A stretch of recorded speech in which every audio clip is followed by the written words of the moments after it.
Bien-aimés, la semaine passée, nous avons abordé notre thème sur la finalité des dons spirituels. Amen.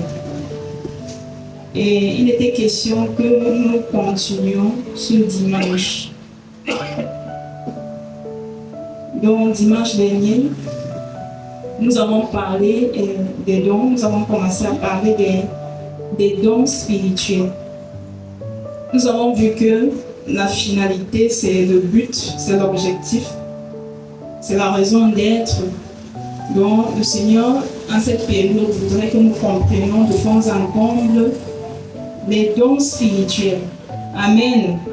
Nous devons comprendre leurs objectifs, leur but, leur raison d'être, leur importance, comment les manier, les utiliser. C'est ce que Dieu nous réserve en cette saison. Alléluia. Et nous nous sommes attardés sur leurs origines. Nous sommes attardés sur leurs origines dimanche passé. Et nous nous sommes servis de notre texte de 1 Corinthiens 12, versets 1 à 11. Nous avons lu tout le texte, mais nous nous sommes attardés sur le verset 1 jusqu'au verset 3. Alléluia. Et nous avons compris que les dons spirituels nous viennent du Saint-Esprit. Alléluia. Les dons spirituels tirent leurs origines du Saint-Esprit. Et ça se donne gratuitement et par grâce. Alléluia. Nous avons compris que ce sont des grâces spécifiques que le Seigneur dépose dans la vie des uns et des autres pour l'édification du corps du Christ. Alléluia. Au verset 3 de 1 Corinthiens 12, nous avons compris que le Seigneur ne voudrait pas que nous soyons confus en ce qui concerne les dons. C'est la raison pour laquelle il nous a fait comprendre que quelqu'un ne peut pas glorifier le Seigneur et le maudire aussi. Alléluia. Quelqu'un ne peut pas glorifier le Seigneur et le maudire. Et par la suite, nous avons compris que celui qui manifeste les dons qui viennent du Saint-Esprit manifeste aussi les fruits du Saint-Esprit. Alléluia. Manifeste aussi les œuvres dignes de la repentance. Et une personne qui manifeste les dons qui ne tire pas leur source du Saint-Esprit, alors il est aussi accompagné des impuretés, de l'iniquité, des méchancetés et consorts. Alléluia. Amen. Donc, et par là, cela nous a conduit à comprendre qu'il y a des voix. Il y a des voix qui viennent de Dieu, il y a des voix qui ne viennent pas du Seigneur. Donc, ce matin, nous allons continuer dans cette même lancée, dans les dons spirituels. Nous allons parler des différents dons spirituels et de leur importance au sein de l'Église. Alléluia. Les dons spirituels et leur importance au sein de l'Église. Nous allons prendre notre texte support, 1 Corinthiens 12, versets 4 à 11.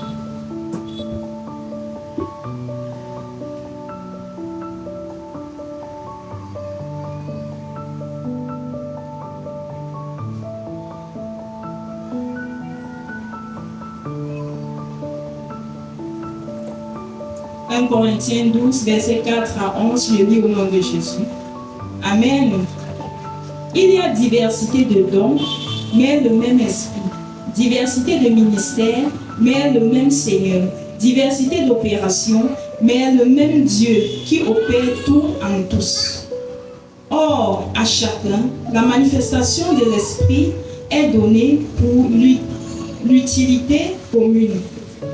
En effet, à l'un est donné par l'Esprit une parole de sagesse, à un autre une parole de connaissance, selon le même Esprit, à un autre la foi par le même Esprit, à un autre le don de guérison par le même Esprit, à un autre le don d'opérer des miracles, à un autre la prophétie, à un autre le discernement des esprits, à un autre la diversité des langues, à un autre l'interprétation des langues. Un seul et même esprit opère toutes ces choses les distribuant à chacun en particulier comme il veut. Bien-aimé, le Seigneur nous parle ici de la diversité des dons. Amen. Ceci signifie que les grâces de Dieu se donnent avec diversité. Alléluia. Donc, je peux avoir un don de prophétie, l'autre a un don d'évangile, l'autre a un don de chant, l'autre a un don d'opérer les miracles, l'autre a un don de guérison. Il y a diversité. Amen. Alléluia. Il y a diversité. Les dons de Dieu sont multiples. Et d'autres ont 2 dons, d'autres peuvent avoir 3 dons. Nous allons le voir. Alléluia. Il nous parle de diversité de ministères. Diversité de ministères. Il y a les ministères sont multiples, les services sont multiples. Il y a plusieurs services dans le corps du Christ. Il y a par exemple le service apostolique, le service pastoral, le service prophétique. Donc ce sont des ministères. C'est autant de ministères. On parle de 5 dons ministériels. Il y a diversité d'opérations. Le Seigneur opère tous ces dons, tous ces ministères de façon différente. Amen. Oui, le prophète n'opère pas forcément comme le pasteur. Alléluia. Le pasteur n'opère pas forcément comme l'évangéliste. Donc, chacun, le Saint-Esprit les utilise de façon différente, mais pas pour une même cause. Alléluia. Pour une même cause, pour un même but. Amen. Nous allons prendre par exemple l'enseignant. Lui, il te donnera plein de conseils au travers des enseignements que tu recevras de lui, au travers des prédications que tu recevras de lui. Ces enseignements te permettront de grandir et de sortir de l'iniquité. Le prophète, lui, parle des paroles de connaissance, pas des paroles de sagesse, pas des paroles spécifiques qu'il reçoit directement du Seigneur, qui lui permettent de connaître ce qui se passe dans ta vie, te permet aussi, d'une manière ou d'une autre, à t'écarter de ce qui est mal. Alléluia. Et de t'attacher au Seigneur. Nous allons citer quelques dons selon Corinthiens 12. Il a commencé par la parole de sagesse. La parole de sagesse, c'est la capacité d'une personne à voir les choses futures. Ou encore la capacité d'une personne à donner aux personnes des conseils éclairés par le Saint-Esprit. Alléluia. Une personne, lorsqu'on dit qu'une personne a des paroles de sagesse, c'est parce que cette personne-ci a la capacité de voir les choses futures, de recevoir de Dieu les choses futures qui puissent t'aider pour ton futur. Donc, aussi dit, et la parole de sagesse, c'est ce que le Seigneur, pendant que tu dors, pendant ton sommeil, Dieu te montre les choses à venir. Alléluia. Dieu te montre certaines choses qu'il t'a réservées. Alors tu viens de recevoir une parole de sagesse. Cela peut se donner instantanément lorsque nous sommes en assemblée. Comme cela peut être communiqué lors de ton sommeil. Ou cela peut être communiqué par une vision. Alléluia. Mais si ça va dans ce sens, tu dois savoir que c'est une parole de sagesse. Donc par la suite, nous avons la parole de connaissance. La parole de connaissance qui est la capacité de voir les choses passées et les choses présentes. Ou encore la compréhension approfondie de certaines vérités divines ou dans la vie des personnes. Donc la compréhension des vérités divines.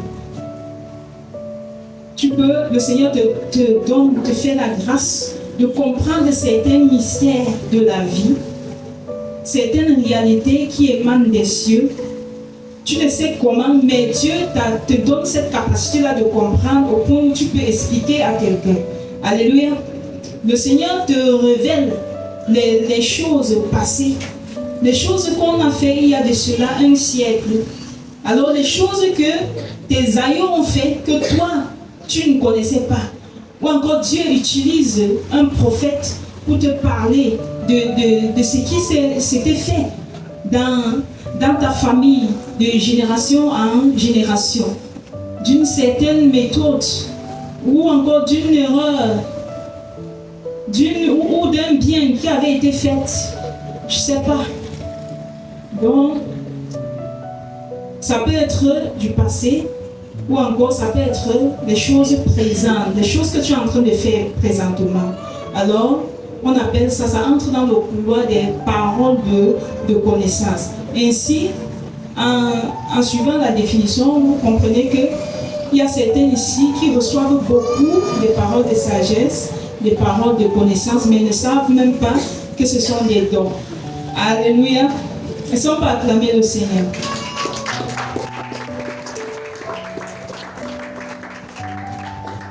Plusieurs reçoivent cela, mais ne savent même pas qu'ils ont déjà les dons de Dieu.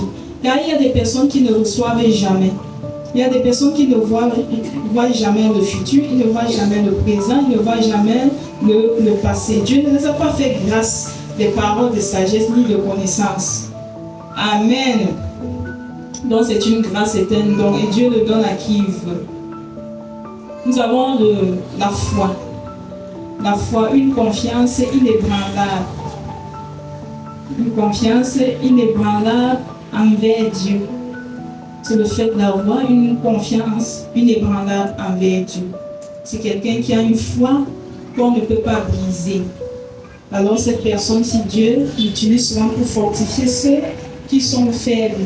Il y a des personnes que ce soit dans les bons moments ou dans les mauvais moments, tu ne sais comment, mais celle-ci est toujours forte. Celle-ci est toujours capable de te dire, suis le Seigneur, accroche-toi au Seigneur. Peu importe la situation qu'elle traverse ou qu'il traverse, il est toujours plein de zèle, plein de courage, plein d'engagement, de dévouement. Donc c'est quelqu'un qui a le don de foi. Et un autre aspect du don de foi, c'est la capacité de faire des choses extraordinaires avec le Seigneur. Amen. Le Seigneur dit que si ta foi devient comme une graine de moutarde, alors tu pourras même transporter les montagnes. Alléluia. Donc par la foi aussi, nous pouvons faire des miracles. Par la foi en Jésus, nous pouvons faire des choses extraordinaires. Et ceci, c'est Dieu qui donne cette capacité à tel ou à un autre. Tous ne transportent pas des montagnes. Alléluia. Amen. Donc nous avons les dons de guérison. Les dons de guérison. Ici, le Seigneur nous donne le pouvoir de guérir les maladies dans les corps des personnes. Par nos prières, par les orientations qui nous inspirent. Alors cela nous permet de guérir et de sauver la vie des personnes. Alléluia. Je me souviens à l'époque, j'ai beaucoup souffert avec mon fils. Et c'est ainsi qu'à la rencontre de mon époux, le Seigneur nous avait inspiré, le Seigneur avait inspiré à mon époux de lui donner de l'eau, de lui donner un verre d'eau de temps en temps, en priant, en changeant cette eau-là en sang. Et mon fils souffrait d'épilepsie. Alléluia. J'avais fait les examens et c'était positif.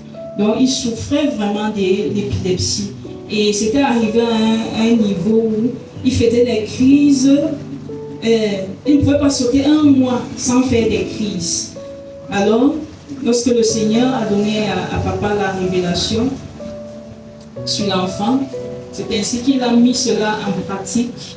Aujourd'hui, ça fait aujourd'hui plus de 6 ans qu'il ne fait plus les crises. Est-ce qu'on peut acclamer Jésus?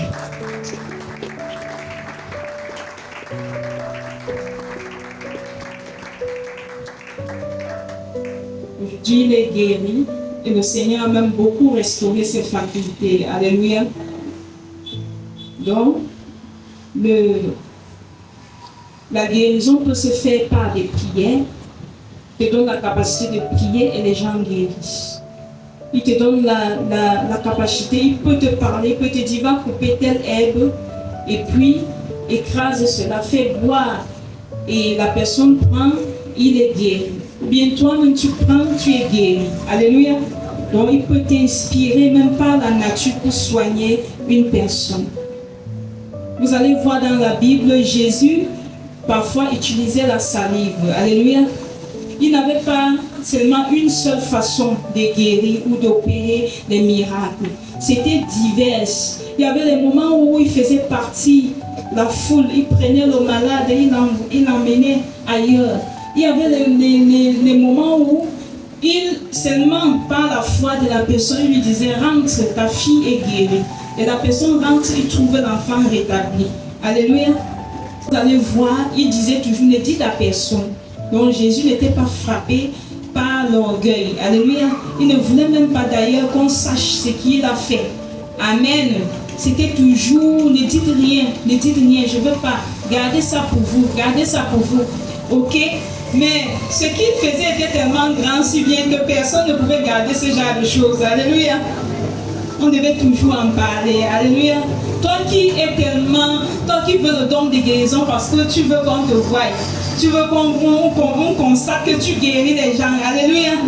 Mais Jésus, lui, il avait tout ça. Mais il disait aux gens, ne dis rien. Est-ce que toi, tu peux guérir quelqu'un et dire ça? Non, je connais. Tu vas sortir la pancarte et mettre ici, là. Alléluia. Guérison divine. 18h, 20h30. C'est ce que tu vas faire. Alléluia. Ça va devenir un business pour toi. Mais Jésus, est-ce qu'il faisait le business avec? Il disait, ne dis rien à personne.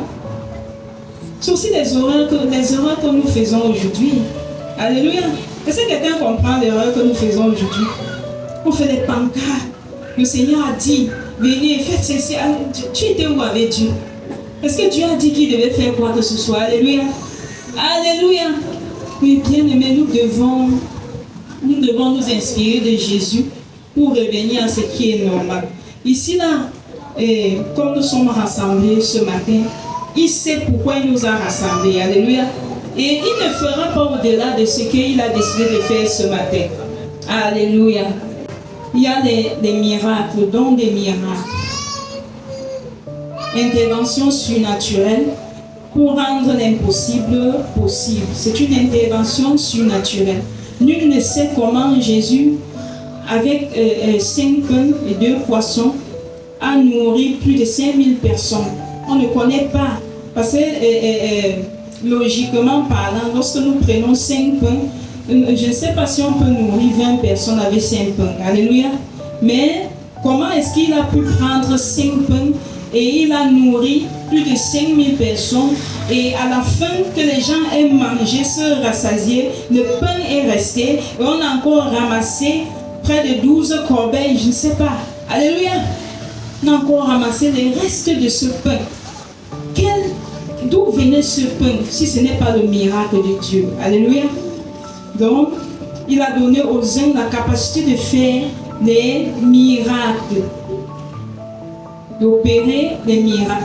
C'est un don qui continue à être d'actualité dans le corps du Christ. Et nous devons savoir que Dieu est capable de faire des miracles.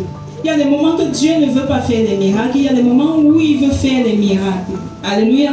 Où les gens voient les choses impossibles, les choses qu'elles-mêmes savaient que c'était impossible, et Dieu vient rendre cela possible. Et ceci met les gens dans l'étonnement. Ceci amène les gens dans l'étonnement. Le Seigneur étonne encore jusqu'à aujourd'hui. Il l'a fait au passé, il le fait encore aujourd'hui. Donc nous avons le don de prophétie. La prophétie, c'est une parole inspirée ou révélation pour l'édification de l'Église. Amen. Lorsque nous lisons le livre des prophètes, prophète Jérémie, prophète Daniel, prophète Ésaïe, nous allons voir les différentes façons de prophétie. Nous allons voir qu'à d'autres, c'est lorsqu'ils s'éteignaient que l'Esprit leur saisissait et leur donnait des révélations pour le peuple de façon instantanée. Alléluia. Et il commence à dire, ainsi parle l'Éternel. Il commence à prophétiser ce que le Seigneur est en train de dire. Amen. Et nous allons voir que d'autres, le Seigneur les prenait en extase, tel que Daniel, tel que l'apôtre Jean, et il les emmenait, il les faisait, il enlevait leur esprit, il enlevait leur esprit spirituellement, ça veut dire celui-ci tombait, on appelle ça l'extase. Et il se retrouvait où le Seigneur lui parlait, se retrouvait à côté, près d'un ange qui lui expliquait des choses profondes que les yeux de l'homme n'ont point vues. Alors il voyait des tas de choses qu'après son retour, il pouvait expliquer aux gens. Et l'Apocalypse ne sont que des révélations. Ce sont des révélations que l'apôtre Jean a expérimentées. Alors, lorsque l'Esprit de Dieu est en mouvement, il y a des personnes que Dieu se choisit de leur parler par des extases. Amen. Ça veut dire que nous pouvons être dans un temps de culte et que la présence de Dieu monte et quelqu'un tombe. Et il revient avec le message de la part du Seigneur. Alléluia. Comme nous pouvons être dans la présence de Dieu, dans un temps d'adoration ou de culte, et c'est comme ça que l'Esprit de Dieu saisit quelqu'un et il se met à prophétiser. Est-ce qu'on peut comprendre ça? Alléluia. Acclamons Jésus.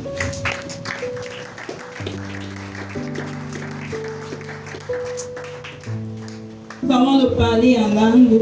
Parler en langue, c'est le fait de parler les langues des anges, les langues célestes, ou encore les langues des hommes. Donc lorsque nous sommes dans le parler en langue, il ne s'agit pas du charabia. Ce n'est pas un charabia.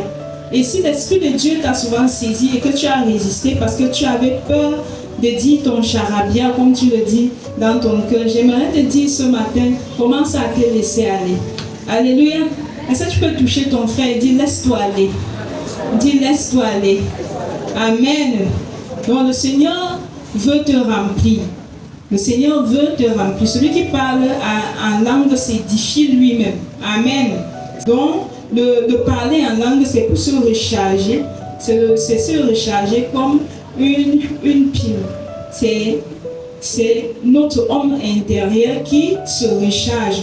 C'est la raison pour laquelle l'apôtre Paul, lui, il préfère parler plus en langue et il dit quelque part qu'il parle plus que tous. Alléluia. En langue. Mais dans l'intimité. Mais lorsqu'il se retrouve en public, il préfère dire même 5 paroles que vous pouvez comprendre. Alléluia. Parce que s'il se tient là pour parler en langue, ça sera splendide, mais tu ne comprendras rien, alors tu ne seras pas édifié. Amen. Donc nous avons ici aussi un autre volet de parler en langue qui est la langue des hommes. Alléluia. L'Esprit de Dieu peut s'emparer de toi et tu te retrouves en train, tu es bamileke et tu te retrouves en train de parler les rondo. Tu commences à parler les choses. Tu commences à parler des choses, tu rappes seulement. Tu te mets à parler des choses extraordinaires. Alors, c'est la raison pour laquelle il y a aussi l'interprétation des langues. Alléluia. Il y a l'interprétation des langues. Donc, si je me mets ici à parler, je monte.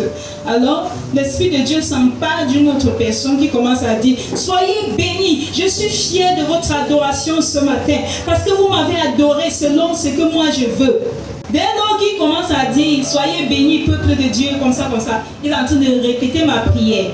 Et c'est alors que vous recevez, peuple de Dieu, et vous êtes joyeux. Parce que l'Esprit de Dieu est en train de vous communiquer sa pensée par rapport à ce que vous avez dit. Amen. C'est la raison pour laquelle l'Église de Dieu doit monter. Ces choses-ci se vivaient à l'Église primitive. Et aujourd'hui, le Saint-Esprit est parmi nous et nous pouvons l'expérimenter. Si les personnes se donnent à fond au Seigneur, le Seigneur va commencer à se servir d'eux comme des vases inutiles. Ils seront des canaux de bénédiction pour plusieurs. Alléluia. Et les cultes seront davantage extraordinaires. Nous avons d'autres d'autres dons que la Bible n'a pas fait mention, mais nous pouvons tous le constater au sein de l'Église. Par exemple, le don de chant. Alléluia. Le ministère même de chant. Il y a des personnes qui reçoivent chaque jour une mélodie nouvelle. Donc chanter, c'est comme une nourriture pour elles. C'est tout un ministère. Alléluia. Et il y a plein d'autres dons qu'on n'a pas mentionnés, mais que nous vivons et qui est une réalité qui est communiquée par le Saint-Esprit. Amen. Alléluia. Donc nous allons nous arrêter là en ce qui concerne les dons. L'apôtre Paul, dès le début de 1 Corinthiens 12, nous dit qu'il ne veut pas que nous soyons ignorants des dons. L'Église ne doit pas être ignorante des dons. Nous ne devons pas être ignorants des grâces que Dieu nous a réservées. Alléluia.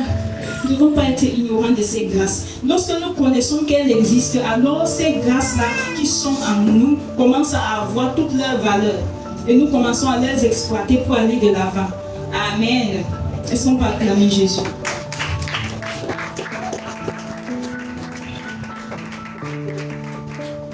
Alléluia. Bien-aimés, au verset 7, la Bible nous dit que les dons nous sont donnés pour le bien de tous, pour le bien de la communauté, pour le bien du corps de Christ. Donc le Seigneur a donné les dons pour édifier, pour répondre aux besoins de son peuple. Il y a des personnes qui sont des chrétiens mais qui ont passé toute leur vie à pleurer. Quand le Seigneur donne le don de prophétie, don de guérison, don de miracles, c'est aussi pour consoler les affligés. Alléluia. Donc ce n'est pas donné pour une vantardise quelconque. Si le Seigneur dépose un don en toi, c'est pour consoler les personnes. C'est pour faire du bien à ton frère, à ta soeur, tout autour de toi. Dieu ne nous a pas donné les dons pour que nous venions nous vanter avec ces dons. Mais c'est pour que nous puissions édifier, répondre aux besoins de son peuple. Et pour cela, le Seigneur, au verset 11, par son esprit, il distribue les dons à qui il veut. C'est par le Saint-Esprit que nous recevons les dons. Et nous ne recevons pas les dons parce que nous avons trop prié, parce que nous avons trop gêné, parce que nous sommes très forts, parce que nous sommes devenus Superman, parce que nous sommes, je ne sais quoi, les mots me manquent. Nous recevons les dons de Dieu de façon souveraine. Le Seigneur nous donne ses dons. Il donne à qui il veut. Donc, pas besoin de jalouser. Si tu es jaloux, c'est que tu es en train de te lever contre Dieu. C'est que tu es en train de dire à Dieu, Dieu, tu as mal fait de donner les dons à telle personne. Alléluia. Dieu donne à qui il veut. Il lui fait grâce de la guérison. Il lui fait grâce des miracles. Il lui fait grâce de la prophétie. Il lui fait grâce de beaucoup de choses. Alléluia. Donc c'est ainsi que le Seigneur nous bénit.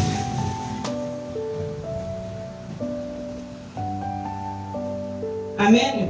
Nous allons voir le cas de Moïse, que dans sa souffrance dans le ministère, puis son ministère avançait et il pouvait sentir l'épreuve, il pouvait sentir la charge du ministère peser sur lui. Et c'est ainsi que le Seigneur va décider de prélever une partie de l'onction, des grâces qui étaient sur lui et partager à 70 personnes. Et ces personnes ont commencé à avoir le langage de Moïse. Ces personnes ont commencé à comprendre la vision de Moïse. Ces personnes ont commencé à parler comme Moïse. Alors ces personnes-là étaient capables maintenant de soutenir Moïse. Alléluia. C'est ce que Dieu fait. Alors, c'est ce qui se passe en fait. À un certain moment dans le ministère, le Seigneur repent, le Seigneur relâche les grâces parce qu'il faut que certaines personnes puissent porter sa vision, la vision qu'il a donnée. Alors il faut que certaines personnes soient capables de porter cela. Alors il relâche une grâce dans ta vie, il relâche une grâce dans sa vie. Et cette grâce-là, c'est pour qu'ils soient des porteurs. Est-ce qu'on peut acclamer Jésus?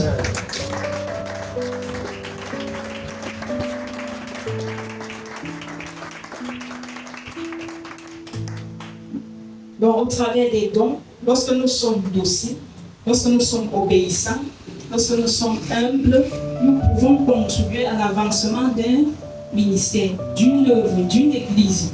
Amen.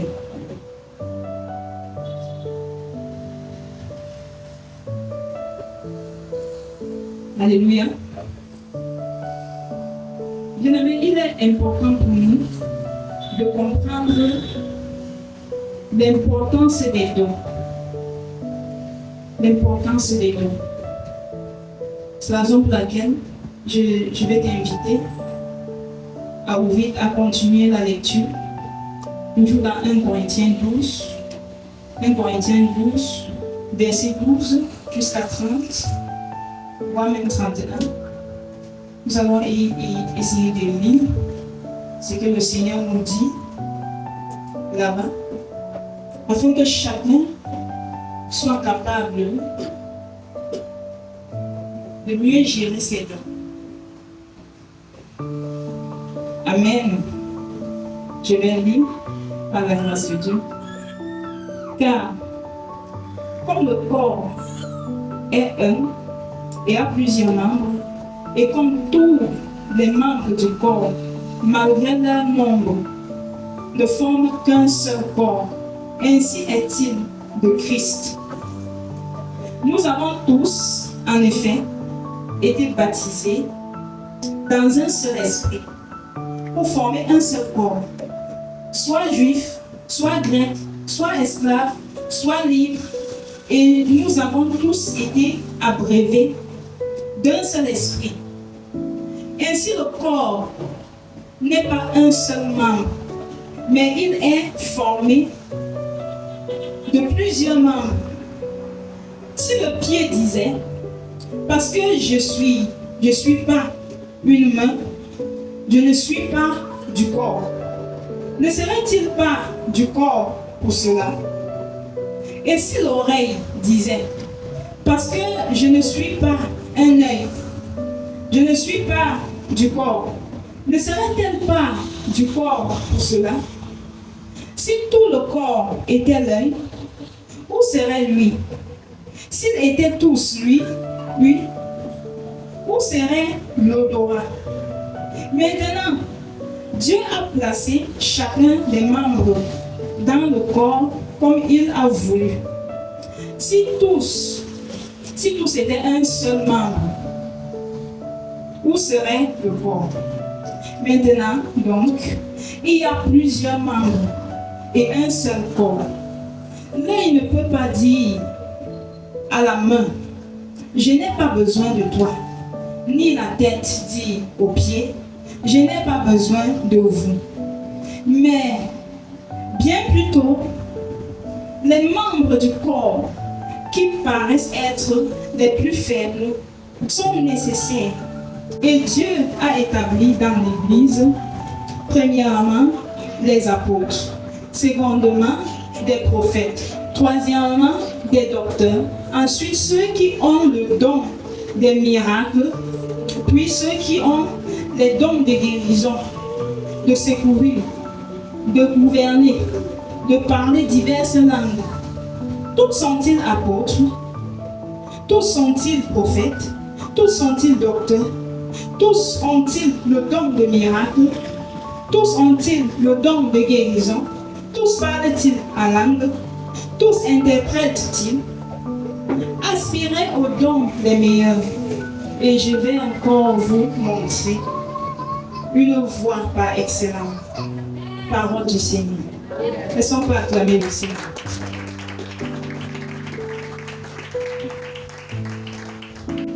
Alléluia. Alléluia.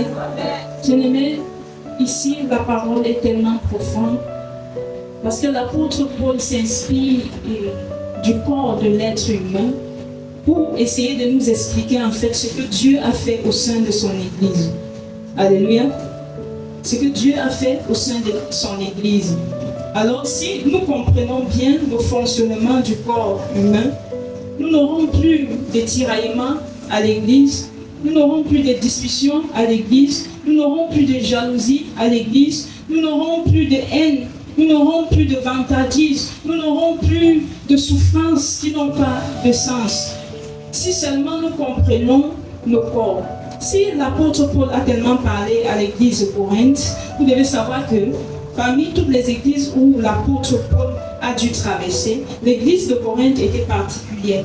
Et dans cette église, l'apôtre Paul a tellement vécu des difficultés. Et vous allez voir, quand vous lisez 1 Corinthiens, 2 Corinthiens, il insiste sur une chose, le caractère du peuple. Alléluia. Parce que les Corinthiens n'étaient pas faciles dans le caractère. C'était des personnes hypocrites, c'était des personnes orgueilleuses, c'était des personnes méchantes, c'était des personnes débauchées. Quelque part, il dit que on entend une abomination, une souillure que même dans les païens, chez les païens là-bas, on ne voit pas ça. Mais chez vous, au milieu de vous, on voit ça. Comment se fait-il que vous qui tenez la Bible, comment se fait-il que vous que j'enseigne, vous parvenez à faire ce genre d'iniquité au point où un frère prenne la forme de son père? Alléluia. Donc c'est juste pour expliquer que l'apôtre Paul, et vous voyez, au fur et à mesure qu'il enseigne, même lorsqu'il enseigne, quand la parole descend, au point où les dons commencent à être manifestes, il constate que ça va dans tous les sens. Parce qu'il recherche l'humilité dans la manifestation des dons des frères, il ne trouve pas. En réalité, les dons qui descendaient dans la vie des frères, ça semait plutôt le trouble, ça semait le sarcasme au sein de l'église, ça faisait le désordre, ça faisait les disputes, ça faisait les animosités. Et l'un disait, tel a dit, l'autre disait, l'autre a dit, les gens se déchiraient, les gens se bagarraient. C'est la raison pour laquelle l'apôtre Paul est scandalisé. Alors, il se sert du corps, humain pour redresser et mettre l'ordre au sein de l'église du Christ. Au sein de l'église du Christ pour donner la pensée du Seigneur. Lorsqu'il a donné des dons, il a aussi donné des rôles.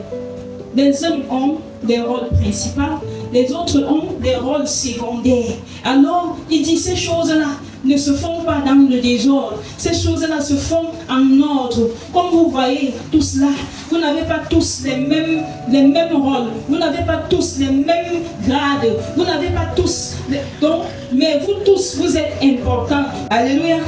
Donc, et dans la vie aussi, là où la tête peut passer, tout le corps peut passer. Donc vous comprenez ici que la tête est la principale. Selon comme Dieu a fait ces choses, la tête, dans l'être humain, la tête est la principale. Alors, quand la tête ordonne, tout le corps doit exécuter. Amen. C'est la raison pour laquelle, si tu es au bureau, par exemple, en train de ranger tes cahiers, en train d'écrire, tu vas écrire avec tes mains. Je veux dire, tu te déplaces de la maison avec tes pieds, tu arrives au bureau, tu t'assois avec ton corps, tu écris avec tes mains et tu réfléchis avec ta tête. Alléluia. De ton déplacement jusqu'au bureau, qui t'a aidé? Alléluia. Les techniques, malgré les embouteillages, tout ça, c'est qui réfléchit? C'est la tête qui réfléchit. C'est la tête qui est en train de jouer ce rôle-là. Et lorsqu'elle finit de réfléchir, les mains vont exécuter, les pieds vont exécuter et tout le corps va se plier. Amen. Donc, le Seigneur nous parle au travers de ces textes-ci. L'apôtre Paul est en train de parler à l'église. Il dit, église, arrêtez. Dieu que nous servons est un Dieu d'ordre. Alléluia. Est un Dieu d'ordre. Est un Dieu d'ordre. De la même façon que la tête fonctionne, c'est la même façon que l'église, son église aussi fonctionne. Ainsi, église de Dieu, nous devons fonctionner dans l'ordre. Nous n'avons pas besoin de nous déchirer. Nous n'avons pas besoin de nous déchirer, de nous enorgueillir. Et nous allons comprendre pourquoi est-ce que nous ne pouvons pas nous enorgueillir. Nous ne pouvons pas nous discuter. Pourquoi est-ce que quelqu'un ne peut pas dire je suis le plus fort? Alléluia. Est-ce qu'on va acclamer le Seigneur?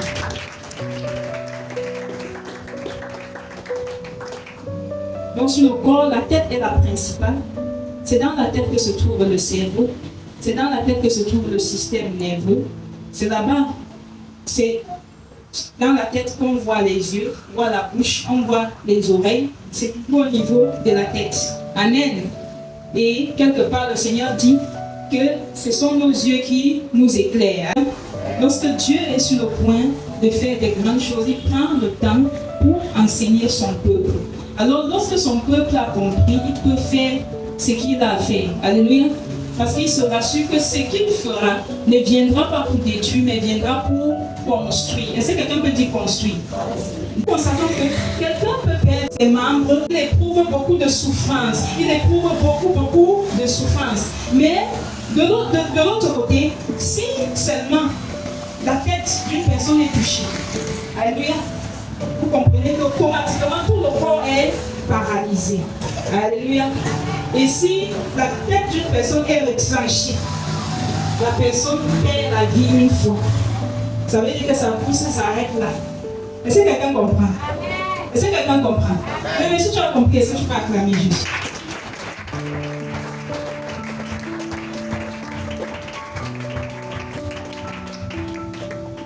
Ainsi, nous comprenons que et la tête, et le tronc, et les 4 membres ont tellement un rôle important.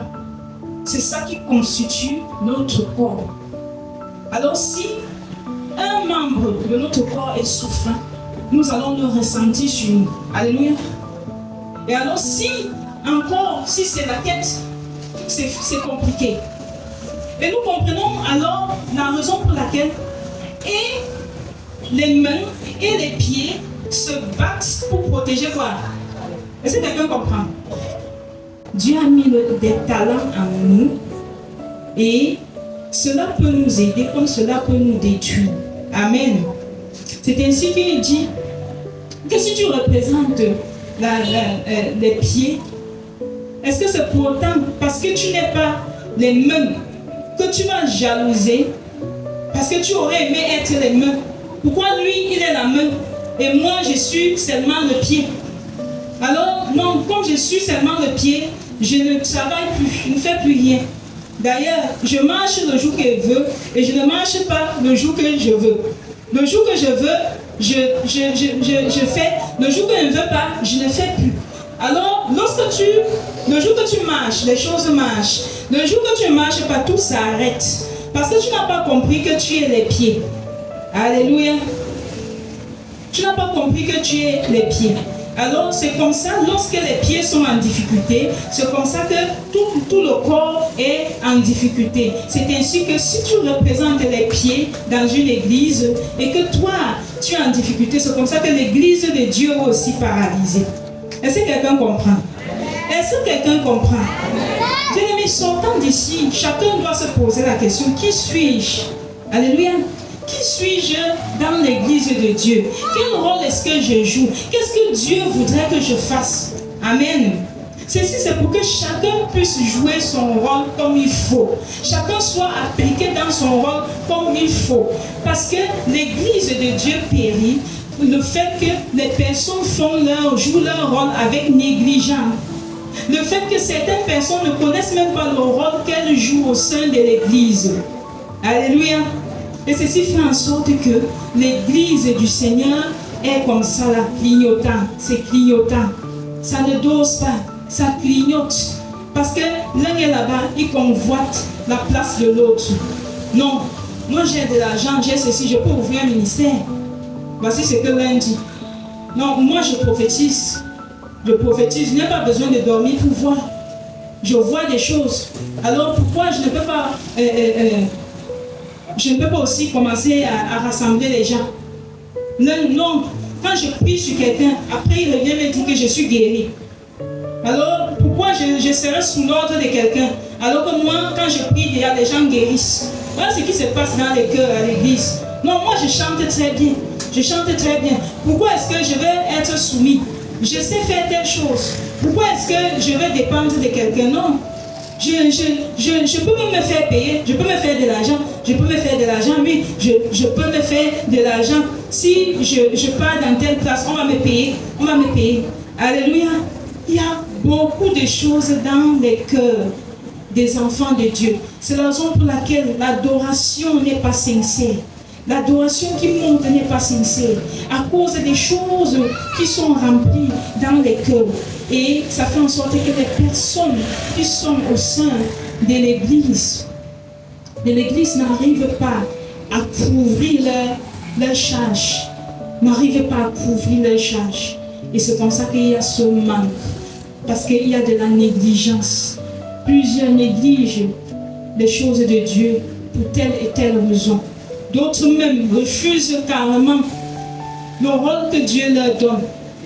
Parce qu'en fait, ils se rendent compte que ce qu'ils jouent comme rôle, il est comme le bras. Alors, ils disent non, moi je veux être la tête. Je vais être la tête. Pourquoi je serai le bras? Regarde tout le travail que j'effectue, je mérite être la tête. Pourquoi est-ce que je serai seulement le bras? Non, parce que je suis le bras, je suis fâché contre Dieu. Alors, la personne, s'il ne travaille plus, il ne joue plus son rôle, parce qu'il est en train de prier pour que Dieu fasse de lui la tête. Alléluia. Il fasse de lui la principale.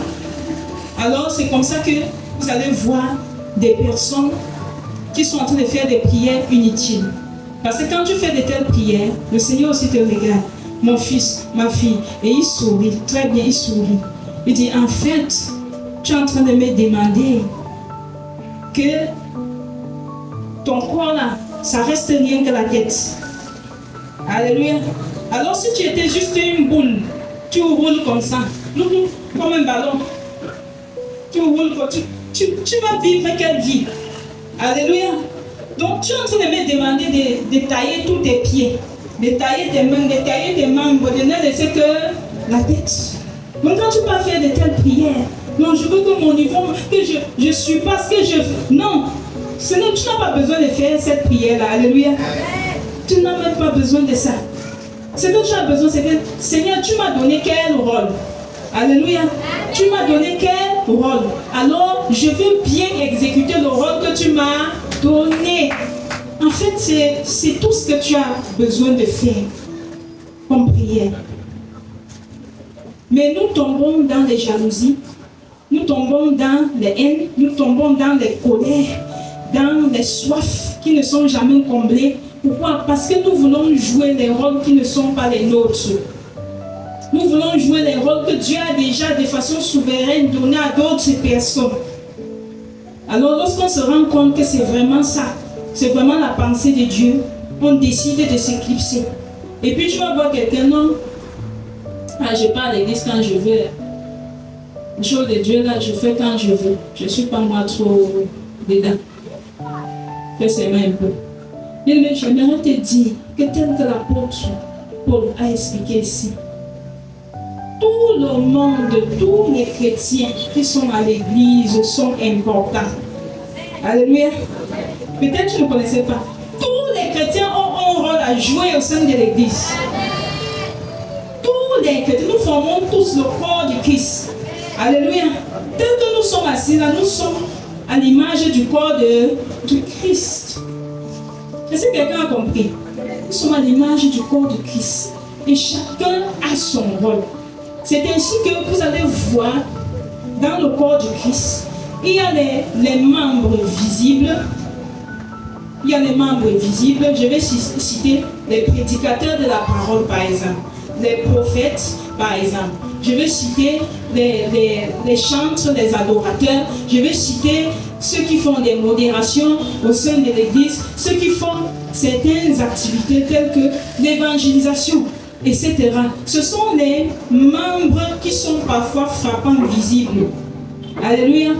Au sein de l'église. Mais ceci ne signifie pas que toi qui es assis à l'église, tu n'es pas en train de travailler. Est-ce que quelqu'un comprend? Ceci ne signifie pas que toi qui es assis à l'église, tu n'es pas en train de jouer un rôle. Alléluia. Chacun joue un rôle automatiquement au sein de l'église. Indispensable au sein de l'église. Par exemple, ceux qui sont des partenaires au sein de l'église, on les voit. Alléluia. Parfois ils sont assis là, parfois ils ne sont même pas assis là. Mais ce sont des partenaires de l'œuvre. Mais ce sont des partenaires de l'église. Ce sont des personnes qui viennent en arrière-plan et disent, pasteur, qu'est-ce qui manque? Ou bien encore, êtes-vous en location ici? Ceci, cela. Qu'est-ce que je peux faire? Votre location coûte combien? Alléluia. Je vais gérer. Je ressens, Dieu met dans mon cœur de prendre sur moi cette facture-là, ce poids-là, cette charge-là. Alléluia.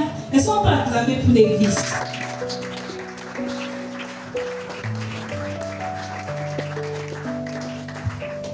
Pendant qu'il fait ça, il devient partenaire de l'œuvre de Dieu. Et c'est comme ça que Dieu lui donne sa part parce qu'il a été sensible à la voix de l'Éternel. Amen. Et ceci, ça permet aux hommes de Dieu de respirer, de souffler, de ne pas réfléchir comment est-ce que payer le loyer, comment est-ce que bâtir l'église, comment est-ce que faire ceci. Ça va permettre de se concentrer dans la parole. Amen. Alléluia. Ce sont des personnes qui sont en activité. Par exemple, ceux qui lavent l'église, vous les voyez souvent. Alléluia. Ils sont visibles. Tu viens seulement, tu trouves les ventilateurs sont nettoyés, le pupitre est propre, tout est propre, les fleurs sont nettoyées. Pourtant, il y a tellement de poussière dans la ville. Mais chaque jour, tu viens, tu trouves l'environnement, on a tout nettoyé, ceci. Ce sont des personnes qui travaillent de façon efficace pour Dieu. Alléluia. Qui jouent un rôle important au sein de l'église. C'est la raison pour laquelle, si ces personnes-ci arrêtent de jouer cela, tu vas venir t'asseoir et tu te relèves, ton vêtement et tout ça. Alléluia. Tu constates que le sol à l'église est tellement plein de poussière. Au point où tu commences, toi qui venais t'asseoir et tu te relevais sans problème, tu commences à prêter un mouchoir parce que tu dois essuyer ta place. Alléluia. Tu vas commencer à souffrir. Tu vas commencer à bénir. Alors c'est la raison pour laquelle toutes ces choses-là sont importantes. Il y a des personnes qui sont là. Quand on prie, vous voyez seulement le pasteur, l'apôtre qui prie et les gens tombent. Les esprits agitent les corps, ça sort, ça. C'est ce qu'on voit. Mais il y a des personnes qui sont derrière en train de les arrêter. En train de les arrêter pour qu'ils ne cassent pas sa tête. Alléluia.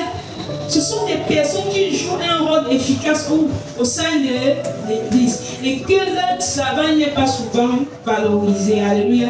Leur travail n'est pas souvent brandi. Leur travail n'est pas souvent un travail tellement important où tout le monde voit. C'est un peu ça. Mais cependant, Dieu voit. Dieu voit et le travail qu'ils sont en train de faire là est tellement important. Lorsqu'on fait la louange ici et que la bien-aimée ici devant en train de chanter Alléluia papa, il y a quelqu'un qui est en train de souffrir de ses doigts là-bas. Il tape ses doigts, il tape ses doigts, il tape, il remonte, il fait ça, il fait ça, il fait ça. Il essaye d'entendre. Ce sont des rôles. Est-ce que quelqu'un me dit des rôles? Dis des rôles. Le jour que celui-ci arrête de jouer, tu constates un trou. Alléluia. Tu constates un manque. Alléluia. Mais qu'est-ce qui n'a pas marché? Pourquoi? Parce que ce doigt-là, ces personnes-là qui sont en train de faire ça, c'est important. Est-ce que quelqu'un comprend? J'aimerais te dire que tout, celui-là qui vient, chaque culte, il ne manque pas de mettre quelque chose sur le son. Il est en train de jouer un rôle. Dis un rôle. Il joue un rôle très important. Alléluia. Parce que ce qui met sur le trône la permet à l'église de continuer à fonctionner. Est-ce que quelqu'un peut dire fonctionnement? Dit fonctionnement de l'église. Oui. Mais lorsque si tu viens, tu ne mets jamais rien. Alors tu es en train de dire que l'église s'arrête. Alléluia. Tu ne sais pas, mais ce que tu es en train de dire, c'est que l'église s'arrête. Mais tu ne comprends pas pourquoi tu dis, Seigneur, aide-moi à décrocher les marchés. Aide-moi à faire ceci, aide-moi à faire cela. Le Seigneur reste muet. Alléluia. Et tu diras, depuis que je prie dans cette église-là, je n'ai jamais vu quelque chose se réaliser dans ma vie. Parce que Dieu aussi sait que tous les projets que tu demandes là, lui n'est pas dedans. Lui n'est pas inclus dedans. Alléluia. Est-ce que quelqu'un peut te faire alliance avec Dieu? Dis faire alliance avec Dieu. Il y a des personnes que Dieu a fait des dons de libéralité. Ils n'ont pas un souci de donner. Dieu a aussi étendu leurs limites. Alléluia. Mais Dieu recherche un cœur sincère. Dieu recherche un cœur sincère pour faire des choses extraordinaires. Dieu travaille avec un cœur sincère. Ainsi, au sein de l'Église, il y a les personnes les plus visibles. Il y a les personnes les moins visibles. Mais tous ont des rôles importants. Tous ont des rôles importants. Il y a des personnes qui viennent vous dire leur intention. Ils disent pardon. Ne dites à personne. Alléluia. Nous ne voulons pas que quelqu'un sache. Amen. Que ne soyez de telles personnes. Ne soyez pas des personnes qui aiment brandir les choses qu'ils font. Peu importe, même si tu as un rôle visible, fais avec humilité. Même si ton rôle est en arrière-plan, fais avec humilité. Ne cherche même pas à ce qu'on voie. Ne cherche pas à ce qu'on sache. Je ne sais pas si la personne qui a lavé le sol ici aujourd'hui a besoin qu'on sache que c'est elle qui a lavé. Alléluia. Tu n'as vraiment pas besoin. Parce qu'à chaque fois que tu nettoies, Dieu est en train de compter cela. Alléluia. Dieu est en train de compter chacun des choses que tu fais. Chacun des choses que tu fais. Dieu compte cela. Je me souviens à l'époque, quand je suis née de nouveau, j'avais arrêté d'être la fille têtue, rebelle, à la maison. Et j'avais pris sur moi de faire des tâches que certaines personnes négligeaient à la maison. Ceci faisait en sorte que je prenais sur moi, lorsqu'on partageait les tâches, si quelqu'un n'a pas fait pour lui, moi je prends pour lui et je fais. C'est ainsi que quelque chose, tant que je suis bien portant, ne pouvait pas souffrir de manque d'entretien.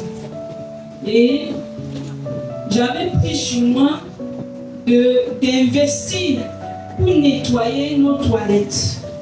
Alléluia. Donc, d'investir. Donc, moi-même, j'ai dépensé de mon argent pour acheter le détergent qu'il faut pour poncer les toilettes. J'aimais voir les toilettes propres. Alors, à chaque fois, je ponçais ces toilettes-là.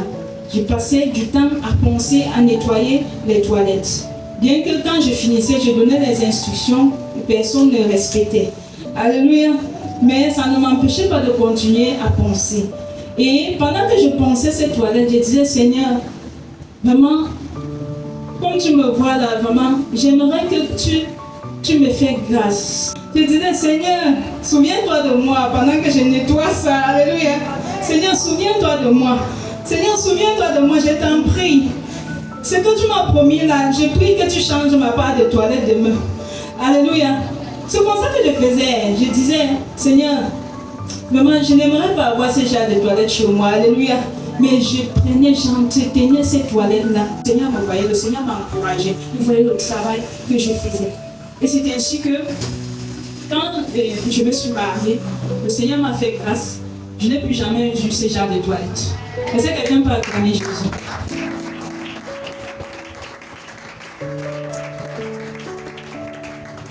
Au fur et à mesure que j'avance, le Seigneur ne fait qu'améliorer mes conditions. Alléluia. Bien, mais j'aimerais te dire que le Seigneur n'ira pas d'un coup avec toi. Alléluia. Mais lorsque tu sers Dieu sincèrement de tout ton cœur, si le Seigneur te dit, ma fille, brosse seulement les toilettes des Lévitique, bien aimé, prends ça, sois jaloux de ton travail. Alléluia. Sois jaloux de ton travail. Et achète s'il n'y a pas. Si tu demandes les choses, si tu as moyen d'acheter, achète ce qu'il faut de qualité et nettoie, pense ces toilettes-là. Alléluia. Parce que quand Dieu récompense, tu verras même que le travail que tu faisais était lié par rapport à ce qu'il te donne. Alléluia. Lorsque tu fais avec ton cœur. Le problème, c'est que lorsque tu es en train de penser, si tu as dans ton esprit que je suis en train de faire les toilettes de maman et papa, alléluia, tu as échoué. Tu verras que tu n'auras même pas l'énergie sur toi pour faire cela. Aujourd'hui, tu vas nettoyer un peu. Demain, tu vas laisser. Parce que c'est les toilettes de papa et maman. Mais ce que tu as oublié, c'est que papa et maman, là, ils sont là, ils jouent leur rôle. Alléluia. Mais c'est aussi un rôle que Dieu t'a donné de jouer dans son église. Mais que toi, tu n'as pas compris. Et parce que tu n'as pas compris, tu es en train de faire ta part. Tu es en train de faire ta manière, tu es en train de perdre les grâces que Dieu t'avait réservées. Ceci pour dire que bien aimé, peu importe ce que toi tu fais au sein de l'assemblée, ce que l'Esprit de Dieu t'amène à faire, que ce soit du domaine du surnaturel, que ce soit du domaine physique de l'église, bien aimé, fais-le avec ton cœur. Fais-le de tout ton cœur. Je n'entends pas un amen. Je te demande de le faire de tout ton cœur. Bien aimé, vous avez la grâce. Nous, on a évolué dans des ministères où on ne permettait pas à quelqu'un de nettoyer le sol de l'église. Alléluia. Dieu ne permettait pas à quelqu'un de nettoyer. Pour que tu nettoies le sol de l'église, il fallait être ancien de l'église. Il fallait être un ancien de l'église. Il fallait que chaque samedi, tu dormes à la veillée. Nous, il y avait veillée de prière de tous les sentinelles le samedi. Et tu dois dormir là-bas à la veillée. Si tu manques, tu dois justifier et donner une raison valable de pourquoi est-ce que tu as manqué.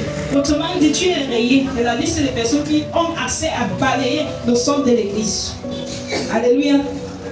Et comme ça, les gens te scrutaient. Les gens bénissaient le Seigneur d'être entrés parmi ceux qui vont laver l'église. D'être entrés parmi ceux qui vont nettoyer l'église. Pourquoi? Parce qu'ils avaient compris que ce n'était pas les hommes qu'ils étaient en train de servir, mais c'était Dieu qu'ils étaient en train de servir et qu'ils avaient une grâce d'être parmi ceux qui parlaient à l'église. Alléluia. Ils étaient arrivés à comprendre qu'ils ont une grâce. Mais aujourd'hui, Dieu t'a donné la grâce gratuitement. Et tu es en train d'effriquer. Tu es en train d'effriquer. Aujourd'hui, tu fais. Demain, tu ne fais pas. Aujourd'hui, tu es. Aujourd'hui, tu n'es pas. Tu fais comme tu veux. Aujourd'hui, beaucoup de choses ont pris le dessus sur ce que Dieu t'a dit de faire. Beaucoup de choses ont envahi ton cœur par rapport à ce que Dieu t'a demandé de faire. Et c'est comme ça. Pendant que tu es triste, parce que le Saint-Esprit te fait ressentir sa tristesse. C'est comme ça que tu poses des choses, tu poses, continue à poser. Tu vois comment Dieu est. Dieu ne dit rien, il n'est ni chaud ni froid. Parce que c'est comme ça que toi aussi tu es envers lui. C'est parce que toi aussi, c'est comme ça que toi aussi tu es envers ce qu'il te demande de faire. Alléluia. Puis nous devons comprendre. Nous devons comprendre toutes ces choses. Il est bon de comprendre ces choses.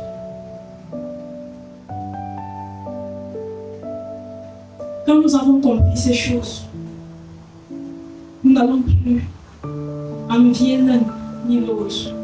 Parce que de la même façon que Dieu a fait la tête, le tronc, les pieds, les mains, c'est comme ça que Dieu aussi a fait l'église.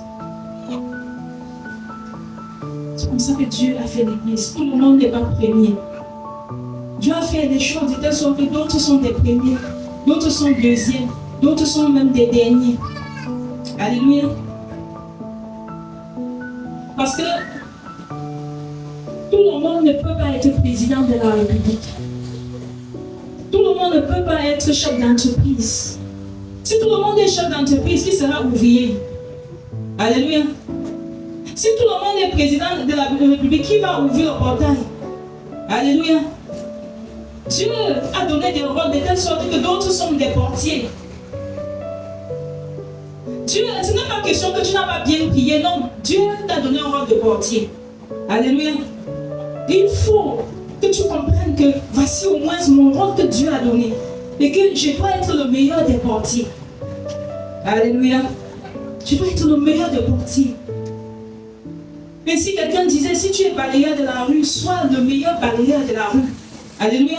De telle sorte qu'on dise qu'il y avait quelqu'un, même lorsque tu ne seras pas là, il y avait quelqu'un qui balayait.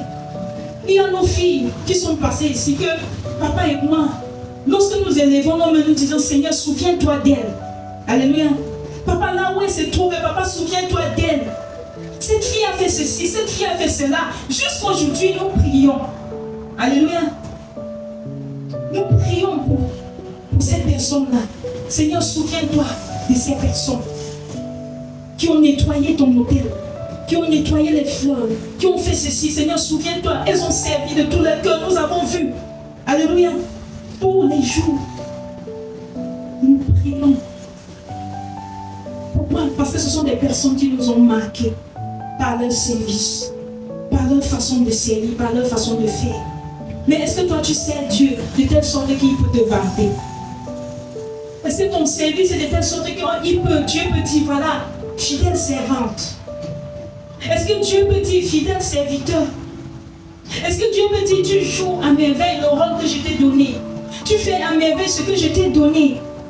Pourquoi c'est la guerre, la bataille entre toi et Dieu dans le domaine spirituel?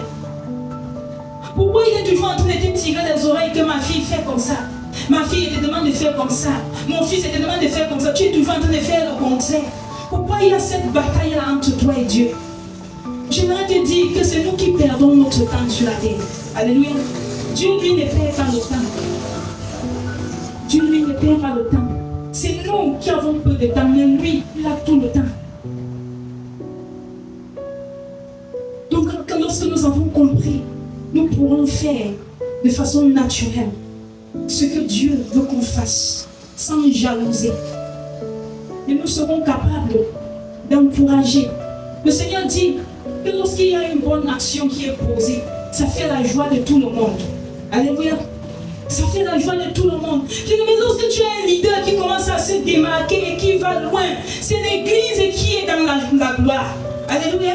C'est l'église qui est dans la gloire. Quand le Seigneur commence à utiliser votre leader, il commence à le lever au niveau d'onction, il commence à booster son niveau d'onction. Ce n'est pas toute l'église qui est dans la gloire. Mais cependant, il y a des personnes qui ont respecté l'engagement que Dieu les a dit. Il y a des personnes qui ont respecté les 1 heure de prière que le Saint-Esprit les a soufflé. Chaque jour, prie pour mes serviteurs 1 heure.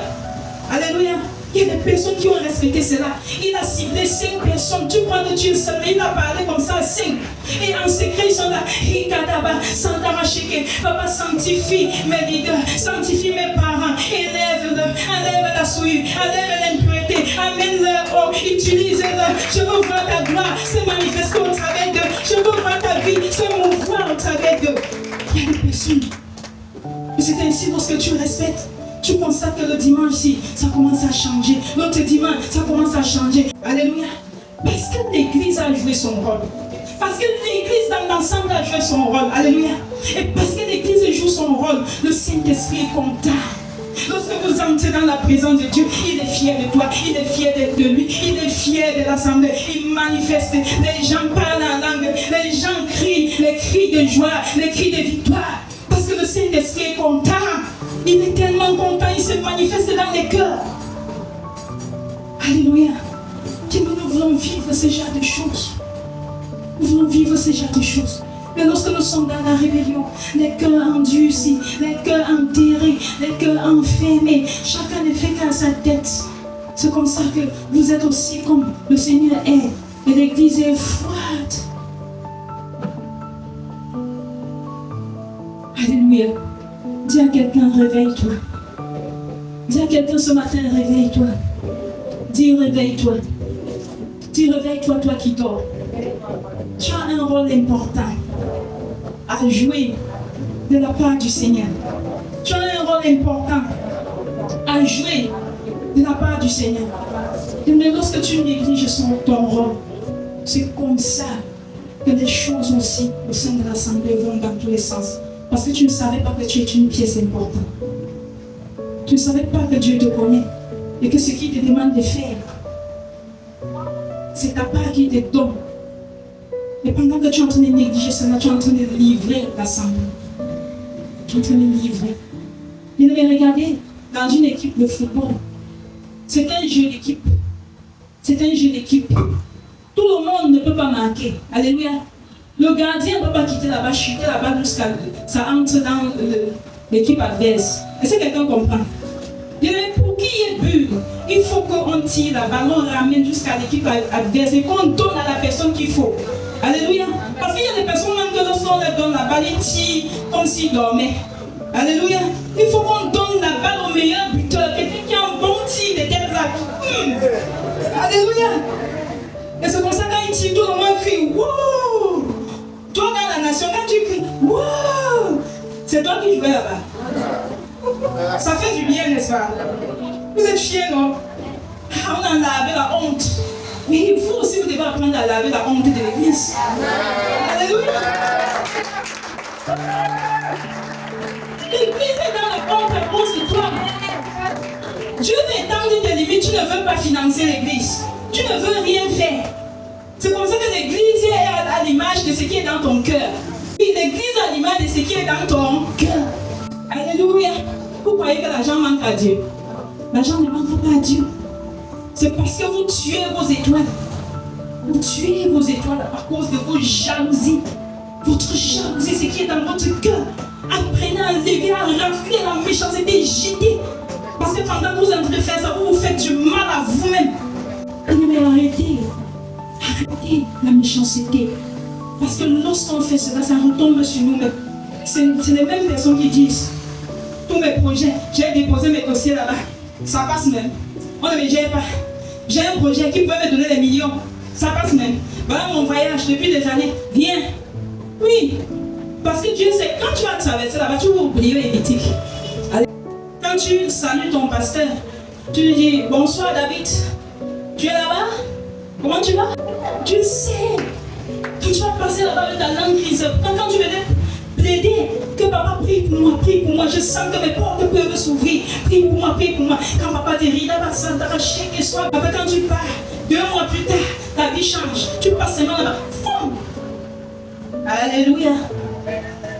C'est comme ça que je dis, cette église là, ça va progresser. Qui devait faire progresser l'église? Alléluia. Tu n'as pas joué ton rôle. L'église n'est dans la honte à cause de toi. À cause de toi. L'église est dans la poubelle à cause de toi. L'église est limitée à cause de toi. Parce que ton cœur est noir. Parce que ton cœur est noir. Il y a beaucoup de choses. Il y a autant de choses. Il y a autant de choses.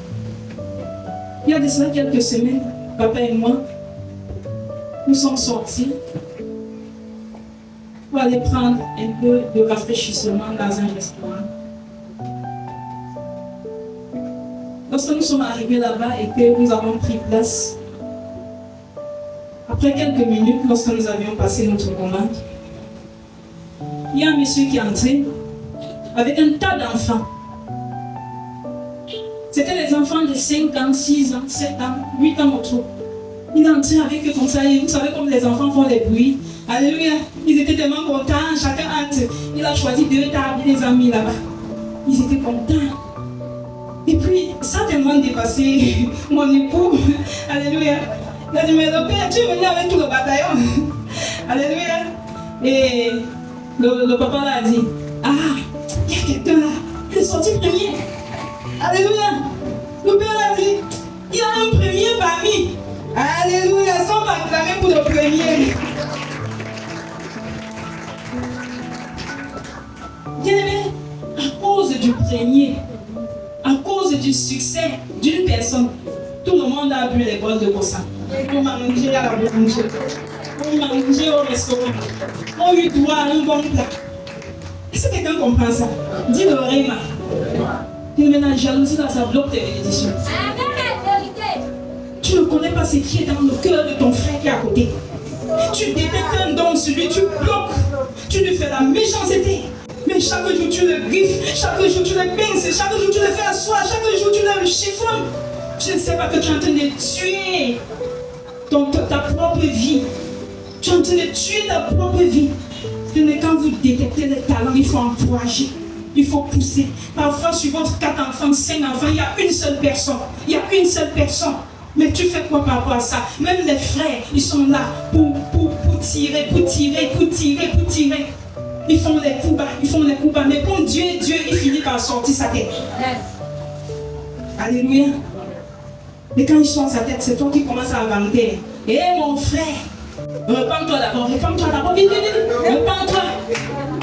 Dis-lui que les premiers dossiers là, c'est toi qui avais bloqué. Dis-lui d'abord ça. Sinon, quand tu vas aller aux États-Unis, là-bas, tu ne vas pas t'en sortir. Dis-lui d'abord ça. Est-ce que tu pries pour ton frère? Depuis que tu as détecté l'étoile de ton frère, tu le vises. Tu le vises, tu es jalouse. Pourquoi il lit la Bible, elle comprend? Moi je lis, je ne comprends rien. Pourquoi elle prêche? Pourquoi elle intercède? Pourquoi c'est elle qu'on met ici devant? Pourquoi? Tu ne peux pas aller prier, Seigneur, continue à la remplir, continue à l'utiliser, continue à l'équiper. Tu ne peux pas. Mais tu ne sais pas qu'elle est en train de lutter pour ta cause. Elle est en train de lutter pour ta cause. Maintenant, c'est quand tu es en train d'envoyer des flèches sur elle. Chaque jour, elle vit des tortures. Au lieu qu'elle avance pour certains combats, elle va encore s'arrêter à cause de toi. À cause de sa propre soeur, son propre frère. Elle doit encore s'arrêter pour ça, pour ces choses comme ça.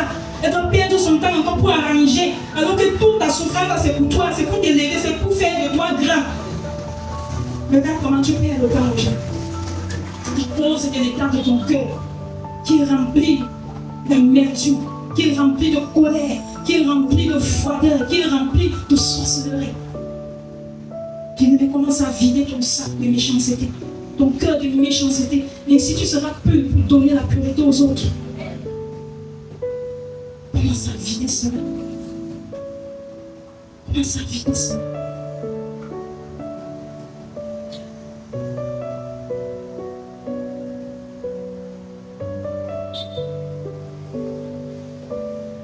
Voilà ce petit garçon, à cause de son succès, et ses deux frères ont mangé. Et même les camarades qui ne font pas partie de la maison ont aussi mangé. À cause de son succès. Peut-être c'était la première fois pour la plupart d'entre eux d'arriver au restaurant manger pour ça, avec le maïs là, le mil. Alléluia. C'est la première fois.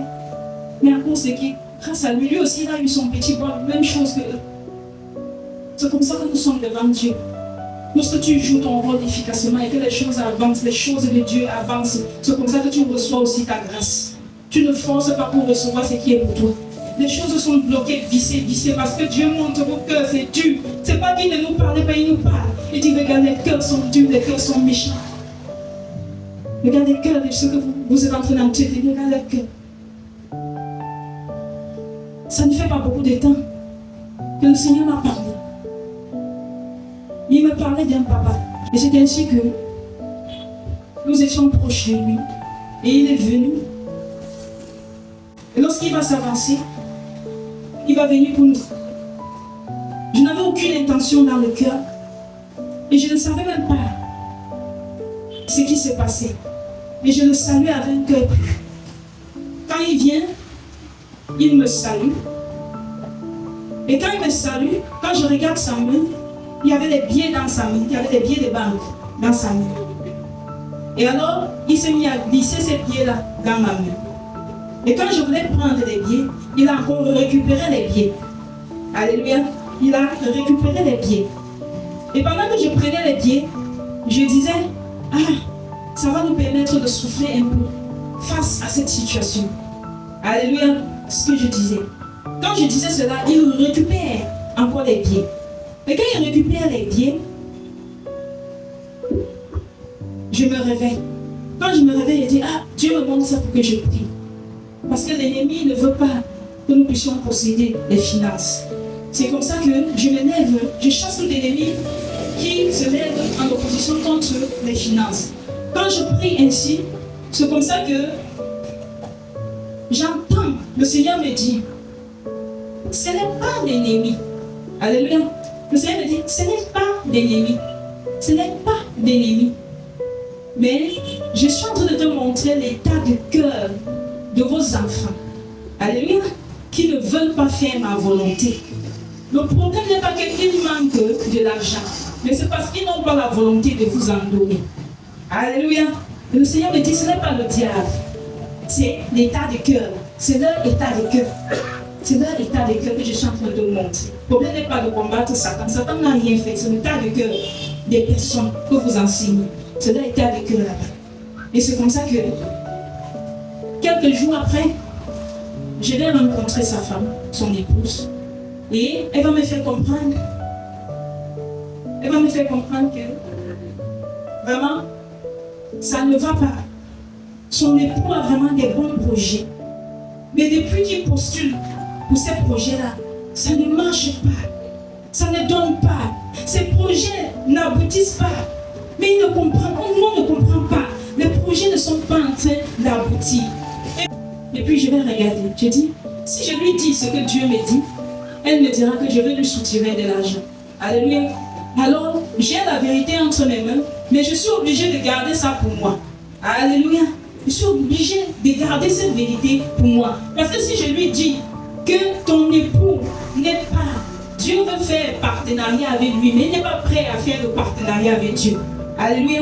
Il n'est pas prêt à donner pour Dieu. Alors c'est pour ça que Dieu ne le gère pas. Bien aimé, il faut voir les personnes. Il y a des gens ici, ce sont des enfants. Lorsqu'on a pris en début d'année des engagements ici, je ne force personne à prendre l'engagement pour Dieu. Alléluia. En passant. Mais lorsqu'on a pris l'engagement ici, là, à construire des bâtisseurs, j'ai vu des enfants, des enfants qui ont pris l'engagement de 500 par semaine. Alléluia. J'ai dit des élèves de 3e, de 4e. D'autres, à l'école primaire, ont pris l'engagement de 500 par mois. Alléluia. Mais j'ai vu des personnes qui peuvent avoir des salaires de 200 000, 300 000, 500 000, qui ont pris l'engagement de 1000 francs, de 2000, 3000 francs. Tu insultes qui? Dis-moi un peu, on insulte qui? On insulte qui? C'est sérieux. Bien aimé, c'est sérieux. Bien aimé, Dieu dit, de la façon que tu me mesures, c'est comme ça que moi aussi je te mesurerai. La façon que tu me considères, c'est comme ça que moi aussi je te considérerai. J'ai vu des personnes qui n'ont pas 300 000, mais qui ont pris l'engagement de plus de 50 000 francs. Le problème n'est pas que je n'ai pas, le problème c'est la volonté. Alléluia. C'est la volonté de faire pour Dieu. C'est la volonté de faire pour Dieu. C'est la volonté de faire pour Dieu. Dans l'église, chacun a un rôle. Et Dieu ne force personne. Dieu te propose. Il dit, voici le bien, voici le mal. Je te propose. Choisis le bien. Mais voilà le mal. Si tu veux prendre aussi le mal, il n'y a pas de problème. Dieu est un Dieu de démocratie. Là-bas, il ne force pas la volonté de quelqu'un. Il te propose, il te propose. Mon fils, peux-tu faire comme ça? Voilà ce que je veux, voilà ma pensée, voilà ma volonté. Dieu n'appuie pas quelqu'un pour faire quelque chose. Il ne force pas quelqu'un pour faire quelque chose. C'est pourquoi tout ce que nous faisons pour Dieu, sont délibérés. Et Dieu te note en fonction de ce qui est dans ton cœur. Alléluia. En fonction de ce qui est dans ton cœur, il valide ce que tu fais. Alors si ce qui est dans ton cœur est mauvais, il bat ce que tu fais. Même si ça semble grandiose, mais le cœur est tellement important pour lui. Alléluia. L'état de cœur est tellement important pour lui. Mon époux et moi, j'ai l'honneur vraiment de vous dire que nous ne sommes pas des mendiants. Alléluia. Nous ne sommes pas des mendiants. Nous avons juste répondu à l'appel de Dieu, à ce que Dieu nous a demandé de faire, mais nous ne sommes pas des mendiants. J'ai vécu pendant des années mariée à cet homme et je n'ai jamais rien manqué. Amen. De même pour l'apôtre Paul. L'apôtre Paul avait un don, il avait un talent, il savait faire des tentes. Alléluia. C'est la raison pour laquelle lorsque les Corinthiens sont devenus trop sages et qu'ils ont vu que non, ils ne peuvent pas payer leur dîme parce que l'apôtre Paul va manger cela, parce qu'il va regarder les nécessités avec, parce qu'il va faire ceci, beaucoup de choses avec, ils ont commencé à visser. Aujourd'hui, ils donnent, aujourd'hui, ils ne donnent pas, parfois ils ne font même plus rien. Alors l'apôtre Paul s'est retrouvé dans la galère. C'est pourquoi à Corinthe, l'apôtre Paul a commencé à faire ses tentes. Alléluia. Il a commencé à faire ses tentes. Il avait son vieux métier, il a commencé à faire cela. Lorsque le peuple refuse de faire ce que Dieu veut, vous poussez les hommes, les oins de Dieu que Dieu a choisis, à aller faire leur talent. Cependant, ils saignent pour vous nourrir spirituellement. Ils saignent aussi dehors sur la chaleur et le soleil. Mais je me demande ce qui se passera lorsque tu te retrouveras devant le Père. Est-ce qu'il t'appellera bonne et fidèle servante, bonne et fidèle serviteur? Est-ce qu'il appréciera tes œuvres sur la terre? Qu'il avait sur le temps de réfléchir. Pardonne-moi d'avoir traîné, d'avoir tiré. Mais il fallait que tu comprennes quelque chose. Il fallait que tu comprennes que tu as un rôle à jouer. Et que lorsque tu ne joues pas ton rôle pleinement comme il faut, ta place manque. Et lorsque cette place-là manque, ça fait un déséquilibre. Ça fait une faiblesse. Alors il est temps pour nous de nous poser la question devant Dieu. Quel est notre rôle? Et revenir très rapidement et commencer à jouer pleinement avec zèle ce rôle-là que Dieu nous a donné, afin de devenir agréable à ses yeux, pour que l'œuvre de Dieu ne souffre de rien, et pour que l'œuvre de Dieu soit équilibrée. pour que l'œuvre de Dieu puisse aller de l'avant. Que le Seigneur bénisse sa parole.